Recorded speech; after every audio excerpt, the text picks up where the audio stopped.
Black people and women get brutalized in our community, and let's not forget the trans community out there who are one of the most brutalized and murdered segments of our society. And a lot of it is by police who target sex workers, and that's another thing that we have to remember.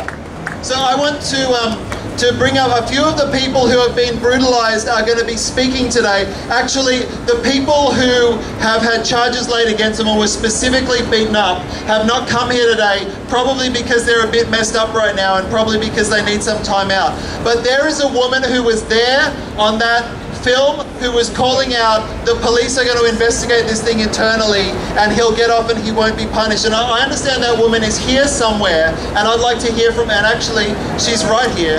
And I was wondering if you could come and share your story with us a little bit.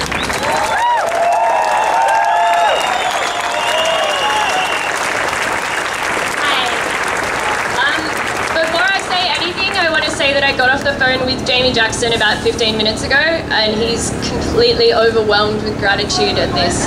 He's so thankful for all of you getting behind him, and he's so thankful for everything that's happened.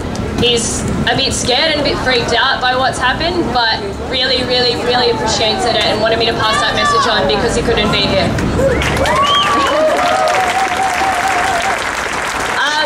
Along with that, I also want to point out that Jamie, myself, and my boyfriend that filmed the video, who's also here still filming videos on his iPhone, all of us want to make it clear that this isn't against the New South Wales police force. We're fighting against police brutality and not against the police force, and one bad apple does not spoil the crop.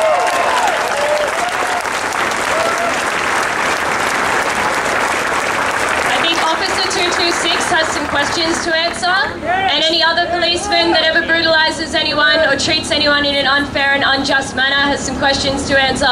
But there are a lot of good cops out there, and we wouldn't be where we are without them, so don't forget that.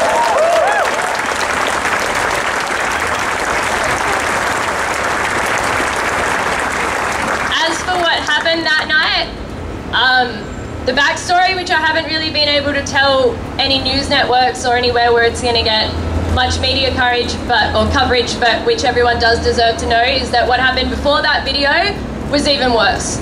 When Sam and I walked up, and when a lot of other people walked up, Officer 226 had Jamie by the throat already, and Jamie was struggling and trying to get out of that grip, as anyone would. I don't care if it's a police officer or the Prime Minister of Australia that's got me by the throat, your instinct is to get out of that grip, and that's all that Jamie was doing.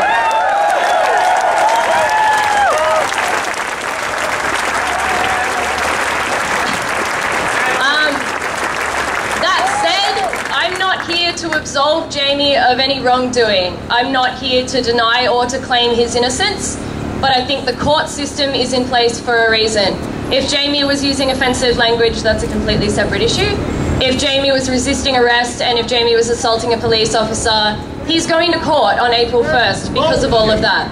And the police officer that threw him to the ground, the police officer that punched him, and the police officer that nearly split his head open and could have very easily killed him is not employed by the Australian government to dole out punishment for that sort of thing.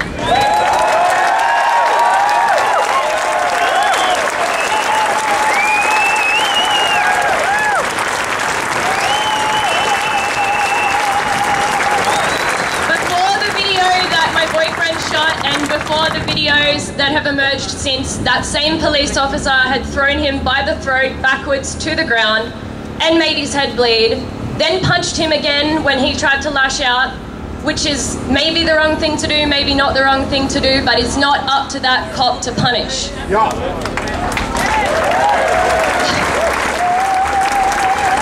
After he'd done that, after he'd thrown him to the ground, after he'd punched him, after Jamie was clearly confused, clearly asking what he'd done wrong and not being told what he had done wrong, which I believe is also against the law. I'm pretty sure you're supposed to tell someone if they're asking why they're being arrested, what they're being arrested for.